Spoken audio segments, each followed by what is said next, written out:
我的泰国之旅，向四面佛祈福之后，也走访了大理石寺。这间寺庙不但建筑有特色，还是泰铢硬币上的佛寺之一，华丽又庄严。而另一个受到观光客欢迎的观光景点，就是泰国的中国城。搭上嘟嘟车，欣赏沿途的风光。中国城相当热闹，走走看看，肚子也饿了，想要祭祭五脏庙。小赖哥推荐我可以品尝好吃的蜜鲱，不过它不是泰式蜜鲱，而是客家风味。招牌都没有，真的也没有招牌。蜜鲱炒早马哦，蜜鲱炒早马就是你说的很道地的客家菜，对不对？这间店只有内行人才知道，而且小赖哥一再强调炒蜜鲱地肚懂得了哎。那这个呢？这个是什么？萝卜眼。萝卜眼啊，萝卜丸子。萝卜丸子。这个呢？如果这个讲话，竹肚姜。哦，竹肚姜。炒笋是不是有点像我们的那个台湾的四文四炒？这是炸福建。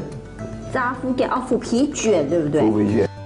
这间店不在大马路上，就在巷弄之间，没有招牌，卖的是客家料理。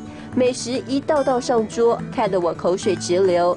有台湾人很爱的梅干扣肉，也有类似台湾客家菜包的老片眼，只是它变成小口小口，方便大家吃下肚。而这道地的客家料理，猪肚炒酸甜，也跟台湾的四文四炒口味接近，相当的插班。而小赖哥最推荐的就是这一道走马炒蜜鲱，因为炒蜜鲱地肚懂得了。蜜鲱炒早马就是你说的，对不对？很道地的客家菜，这是最道地的。哦，东雄哎，安雄，安雄哦。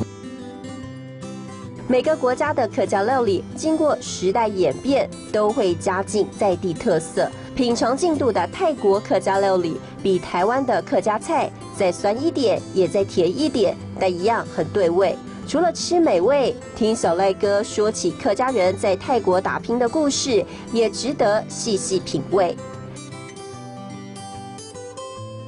大口咬下的是泰国客家料理的好滋味，令我口齿留香、再三回味的，则是热腾腾的走马炒蜜鲱，因为炒蜜鲱地肚懂得了。